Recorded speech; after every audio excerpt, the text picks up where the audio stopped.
வணக்கம். Welcome to இன்னைக்கு special. இன்னைக்கு நம்ம பார்க்க போகிற சமையல் பன்னீர் சாதம். வாங்க வீடியோக்குள்ளே போகலாம்.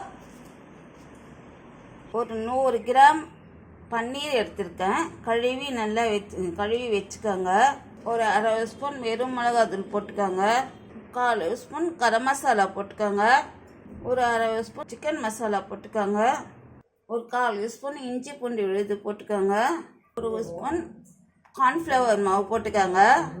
இது தண்ணி ஊற்றாமல் கொஞ்சம் எல்லாத்தையும் மிக்ஸ் பண்ணிக்கோங்க. ஃபஸ்ட்டு மிக்ஸ் பண்ணிவிட்டு அப்புறமா லைட்டாக தண்ணி ஊற்றிக்கோங்க. கொஞ்சம் லைட்டாக தண்ணி ஊற்றி இதை எல்லாத்தையும் சேர்த்து மிக்ஸ் பண்ணிக்கோங்க. இதில் உப்பு போட வேண்டாங்க, ஏன்னா சிக்கன் மசாலாலே இருக்கும் உப்பு. ஒரு கடாயில் நம்ம எண்ணெய் ஊற்றிக்கலாம், பன்னீர் வறுத்துக்கலாம். அதில் எண்ணெய் காஞ்ச பிறகு இதை போட்டு நம்ம எடுத்து வறுத்துக்கலாம்.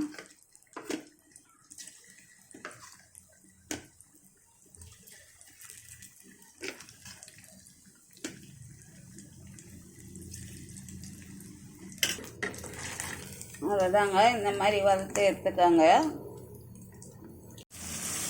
வெங்காயம் நல்லா கொஞ்சம் வதங்கட்டும்.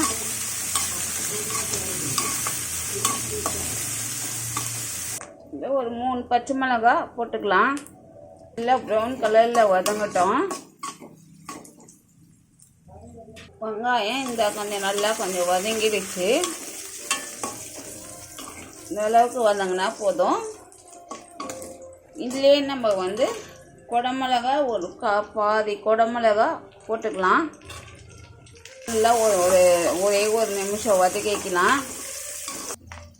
இந்த டைமில் நம்ம 3 தக்காளி, பெரிய பெரிய தக்காளி சின்னதாக அரிஞ்சு வச்சுருக்கோம். இதை போட்டுக்கோங்க. இதை கொஞ்சம் நல்லா வதக்கிக்கோங்க. ஒரு அரை ஸ்பூன் உப்பு போட்டுக்கோங்க. சீக்கிரமாக கொஞ்சம் தக்காளி வதங்கிடும்.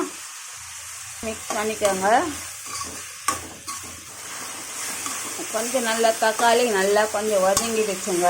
இந்த டைமில் நம்ம மசாலா போட்டுக்கலாம். ஒரு அரை ஸ்பூன் வெறும் மிளகாத்தூள் போட்டுக்கோங்க. ஒரு 1/4 ஸ்பூன் கரம் மசாலா போட்டுக்கோங்க. ஒரு ஸ்பூன் இஞ்சி பூண்டு விழுது போட்டுக்கோங்க. இது எல்லாம் சேர்த்து மிக்ஸ் பண்ணிக்கோங்க. உங்களுக்கு காரம் வேணும்னா கூட நீங்கள் கொஞ்சம் அதிகமாக கூட போட்டுக்கலாம். இது கொஞ்சம் நல்லா கொஞ்சம் கிரேவியாக ஆகட்டும். ஸ்பூன் மஞ்சள் தூள் போட்டுக்கோங்க. கைப்பொடி கொத்தமல்லி போட்டுக்கோங்க. புதினா போட்டுக்கோங்க. சேர்த்து கொஞ்சம் நல்லா வதக்கிக்கோங்க. இங்கே பாருங்க, நல்லா வதங்கிடுச்சு. தக்காளியெல்லாம் நல்லா வதங்கிடுச்சு. இந்த டைமில் நம்ம வறுத்து வச்சு பன்னீரை போட்டுக்கலாம். பன்னீரை போட்டு எல்லாம் மிக்ஸ் பண்ணிக்கோங்க. மிக்ஸ் பண்ணிவிட்டு நம்ம சாதம் 3 பேருக்கு 2 பேருக்கு தேவையான இந்த மசாலா ரெடி பண்ணிக்கலாம். இப்போ நான் இதில் சாதம் போட்டுக்கிறேன். எந்த சாதம் புழுங்கலரிசி சாதம் இருந்தாலும் பரவாயில்ல, பாசிப்பயிறு சாதம் இருந்தாலும் பரவாயில்ல, எந்த சாதமும் இருந்தாலும் நம்ம இந்த மாதிரி மசாலா ரெடி பண்ணி சாதம் கலரிக்கலாம்.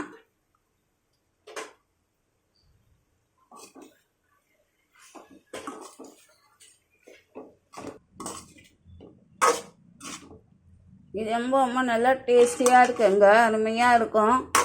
இது லஞ்சுக்கு கொடுத்து அனுப்பலாம்.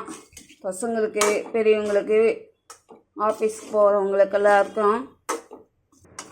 அவ்வளோதாங்க, பன்னீர் சாதம் ரெடி ஆகிடுச்சு. பன்னீர் சாதம் உங்களுக்கு பிடிச்சிருந்தாக்கா லைக் பண்ணுங்கள், ஷேர் பண்ணுங்கள், சப்ஸ்கிரைப் பண்ணுங்கள். தேங்க்யூ.